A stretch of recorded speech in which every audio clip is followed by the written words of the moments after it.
Donc là, on ouvre le bac simplement, on a tiré la tige pour accéder à la matière. Donc on voit, ce qui est en haut, c'est du frais, c'est ce qu'on a mis récemment.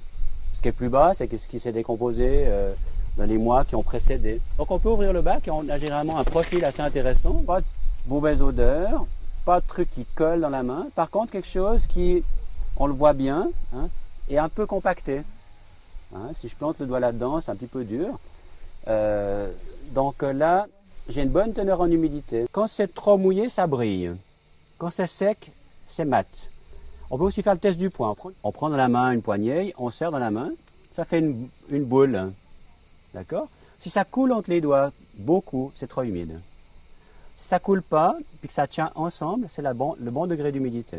On appuie dessus, ça se redéfait. D'accord? Si on serre et que ça ne fait pas de motte, c'est trop sec. Donc là, on tombe sur des larves qui sont des décomposeurs, puisque ça vit dans le bac à compost, c'est que ça y est pour se nourrir de ce qui est là-dedans.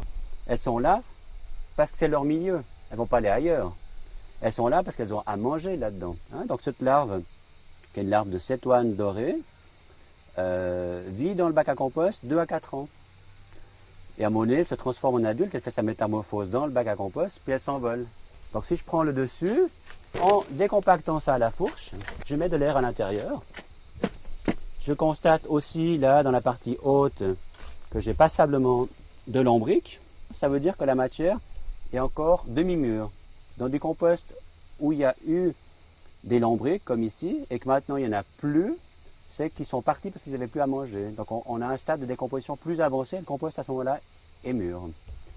Il y a la couleur aussi, hein, et puis le fait qu'il n'y a plus de matière qu'on reconnaît, qui indique si le compost est plutôt jeune ou demi-mûr ou mûr. Un élément aussi qui, moi, me permet de dire si un compost est bien fait, c'est quand je vois des gros morceaux comme ça, de bois comme ça, des morceaux de fibres comme ça, sont des éléments qui, dans le tas de compost, vont faire de la structure. Hein. Ces petits bouts de brindilles, mélangés au reste, à l'intérieur du tas, vont faire des espaces qui se compactent pas trop rapidement. En dessous de 10 cm, bien entendu, pour pas que ça fasse comme du fer à béton, on ne peut plus brasser le tas de compost. Plus vous mettez de matière comme ça, moins rapidement votre tas va se compacter. Hein, donc il y a de l'air, plus l'humidité à la bonne quantité, et le compost se fait naturellement, disons, il faut compter une année quand même pour faire un compost. Celui-là, il est plus jeune, il a peut-être 4 à 6 mois.